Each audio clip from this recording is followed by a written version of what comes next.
In this video I'm going to show you how to make a private story on Snapchat.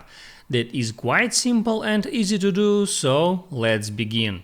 And first open up Snapchat application and there hit at your profile picture. Now there tap at new story to start creating a story, and there you can select new private story. Next, there you can choose who can view your private story. Just check mark those persons and then hit here at name private story to give it a name. I'll write just my story. And now I can hit at create story button to start creating a story.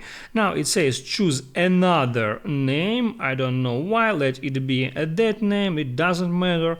I can hit here at done, and now I can hit there where it says I add to private story. Here I can take some picture if I want, and then I can edit this picture, and once I finished I can hit at next, and as you can see I have just added the picture to my private story for some specific users that I have selected before. That's how it works, guys. If this video helped you out, don't forget to like and subscribe.